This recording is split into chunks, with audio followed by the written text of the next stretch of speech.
So today I'm delving into, with some great trepidation, a request that some of you guys had for me earlier in the week. I mentioned that I might look at some of the silliest things that I found Americans have said to me as an Irish person, and I went researching what other people have found is said to them, and I'm going to look at it through that lens today.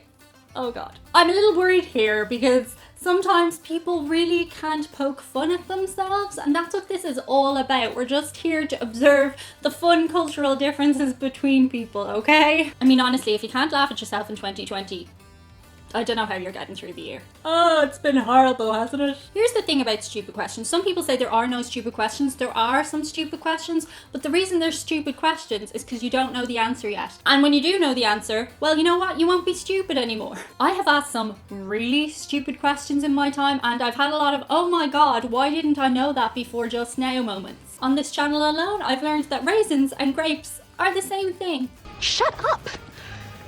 I've also learned that you don't drive a car like this. That makes you go side to side, it's just what they do in cartoons. So there you go, we can all be a bit silly sometimes. It's okay. I do think there should be a bit more taught in schools about places outside of America, in America. The fact of the matter is, unless an American person goes looking for the information, it just doesn't seem to be taught to you guys from what you're telling me. And then there are educational channels like this one. Educational? Really? So to sum up, don't be afraid to ask stupid questions, because guess what? You're going to know new information when you get the answer. It's good to be stupid sometimes. I'm not stupid. So let's jump in and see what some other Irish people have been asked, and I'll tell you if I can relate. So I guess telling you to subscribe isn't a thing now. Okay, the first one says, I was once asked by an American teen if any black people lived in Ireland. I don't know that this is a stupid question. I mean, black people obviously have been in Ireland for a very long time, but really only in the last 20 years has there been a substantial number. So to answer the question, yes, there are black people in Ireland, there are black Irish people, there are Asian Irish people, and there are brown Irish people. There's Irish people of all colours. Most of us come in a pasty white shade, but we come in lots of different colours. Next up, I used to work as a tour guide, and one American lad asked me what the time difference was between Cork and Tipperary as he was going to Cashel the next day. Again, I don't think this is a stupid question really, because if you're living in America your whole life, when you go to a different state, the time could be different. That aspect actually blew my mind the first time I realised that you all have different times there. So you could say the reverse is true of me. I didn't know that. That's pretty stupid of me. Because obviously it's such a big place taking up such a large part of the planet Earth. You would have different time zones. But to answer the question, in Ireland, no, we don't have different time zones. It's all the same time zone. I never knew that. Next up, somebody asked, do you have to go through security to get on the train? And this person was supposedly at the open train doors. I mean, it's a legitimate question. I can see why you would think maybe you would have to go through security. You have to go through security in an airport, so why not? Okay, in Ireland, obviously all security and getting into places has changed with the thing we're not supposed to talk about on YouTube to do with the contagious thing. Voldemort. So security is a bit different now, but usually speaking, security is not that tight most places unless you're going into a nightclub, but then they're really just checking your ID, they're not patting you down or anything. I suppose that does happen in America in some places. Also schools, right? You have like security checkpoints in schools, and even sometimes you have x-ray machines and stuff. We don't have a need for that here because obviously we have a culture where we're not allowed to have pew pew. Another word I'm not allowed to say. Soon it'll just be a channel of me going, and the thing, the thing I'm talking about, thing. But yeah, the general public don't have those here, so it's just not an issue. The most likely thing you'll get checked for is trying to sneak a nagging into a nightclub. That's frowned upon, but there are ways. There are ways. The next one says, a waitress in a diner said I had picked up English very well. Okay, you're gonna think that this never happens. This happens a lot. I've legitimately had people say to me in person and in the comments on this channel that I speak English very well. You speak English really well. So do you. So, if you didn't know, Irish and English are both considered the first languages of Ireland, the primary languages. However, Irish is only fluently spoken by about 2% of the population in Ireland. We all have to learn it in school, but we come out not really being able to speak it. So English is what we're born and raised and go around talking all the time. You'd be hard pressed to find an Irish person who can speak Irish but not English very well. I don't even know that that person exists. Something else I have been asked is, do I speak American English as opposed to British English? I don't know how to explain that one. We spell things usually the British way, not the American way, and a lot of times people correct me when I write things that I've spelled it wrong, and I'm like, no, I've spelled it the way my country spells it. Educate yourself, you fool. Look. So yeah, English is a language we all speak. Next up, well, I've met a few who thought leprechauns are real. Not one, a few. I can say this is true when I was a kid. Some kids from other countries used to think that we had actually leprechauns. I have not met an adult who has ever believed leprechauns to be real in Ireland. Things have been confused though recently, surely, with the fact that we have a leprechaun museum in the city centre. So the leprechaun is obviously Irish mythology. They don't actually exist, or do they? I think most people know that. The next one, okay, this one comes up a lot. It's the stuff of urban myth in Ireland.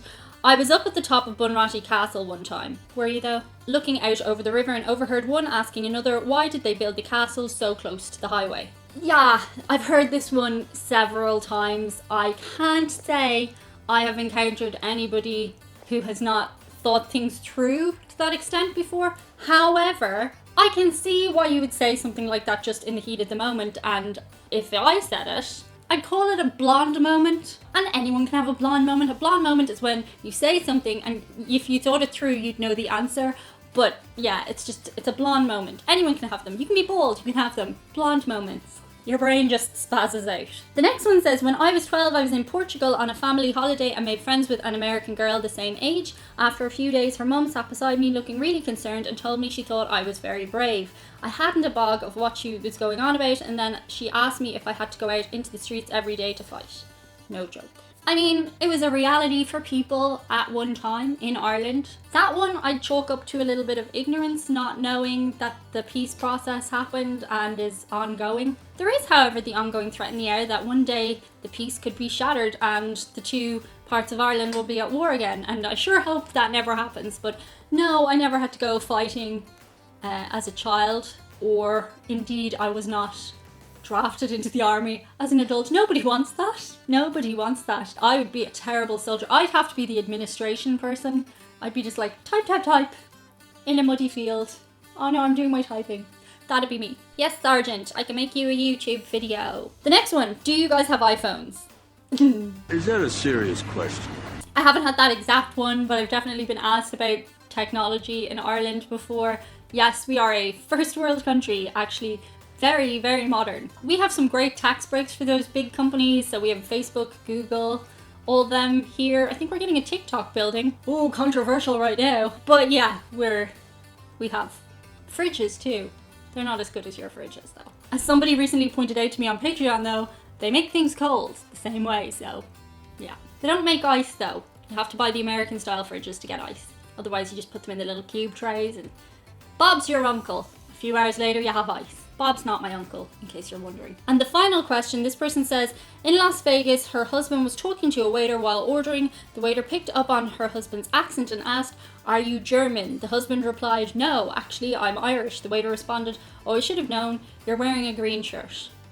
I mean, the waiter was probably just being jovial, I would imagine, because obviously everybody can wear green, so...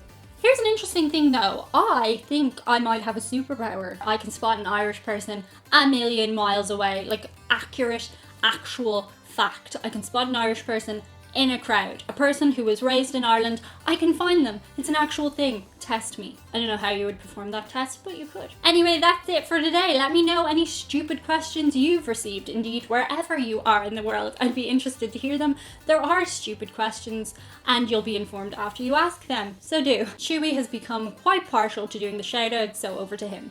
The first shout out goes to Brian Edgar, and he just wants to give some encouragement to those who have been struggling through these uncertain times. He says no matter what you're going through, it'll be okay. He says it might be a first for most of us, but it's not a first for the human race. He wants you to use this time to love others, grow in knowledge, and be ready to open the door when opportunity knocks after all of this is over. Thanks, Brian, that's a lovely message. Kevin Swigger wants to shout out all the LGBTQ+ viewers and let them know that they are all valid and loved. That's true, Kevin. Everybody is treated with respect here. Thank you, Kevin. And our lovely patron Jason Moore wants to shout out Willis Carrier. I bet you don't know who he is. In 1902, he invented modern air conditioning. Millions of people have him to thank for his work each summer, including Jason. Wow, thanks Willis. And thanks Jason. Back to you, Mommy. And that's it for today's video. See you on the other side. Bye. You did very well again with your shoutouts. I think I'm better than you. I'm having fun. You are? That's good. And give Chewie a moment to shine. Oh, I'm so glad. Good job, buddy.